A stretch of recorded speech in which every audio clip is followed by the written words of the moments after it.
Picture a successful investor, and you might imagine a man in a pinstripe suit that's a dab hand at picking companies with a strongly rising share price. This isn't necessarily wrong, but in the story of the tortoise and the hare, this growth investor generally falls within the hare category. They might have periods where they're steaming ahead, but there are also times where they fall behind. The tortoise is the income investor, and the generally more modest but steadier returns offered by income investing is one of the most powerful ways to grow your money over the long term. In its simplest form, a growth investor will favour companies that reinvest profits into the business. An income investor will choose to invest in companies that pay out a portion of their profits to shareholders in the form of a dividend. British businesses have a long history of paying generous dividends to shareholders, and the UK offers one of the highest levels of income in the world. However, companies in international markets are increasingly paying dividends, giving UK investors wider choice and the ability to diversify their portfolio globally. Let's take a look at how income investing can be used at different stages of your life. This is Andy.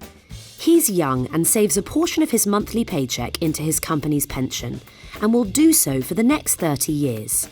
Each year, he uses the income he receives to buy more investments, which in turn pay him an income, which he can use to buy more investments, and so on and so on.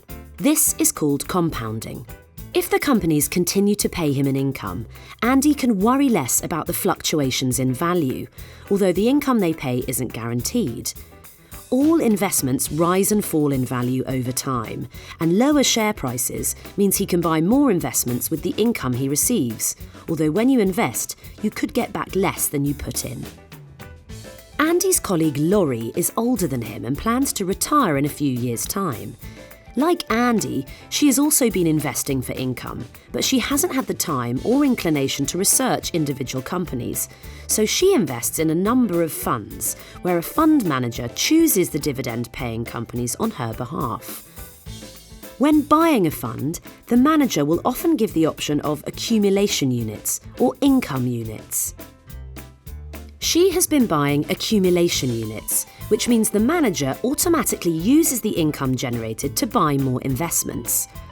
As she now wants more control, she plans to sell these units and purchase income units instead. The underlying investments are exactly the same, but the manager pays the income into her account. She can then choose when to reinvest the income and when to keep it. Laurie's husband is a few years older and retired last year. He also holds income units and has his investment account set up to pay the income to his bank account each month. 30 years of reinvesting his income means he has built a sizable retirement pot, and the income paid on these investments, along with the state pension, covers his living expenses. By only spending the income, he doesn't touch the investments themselves, which he intends to leave to his children when he dies.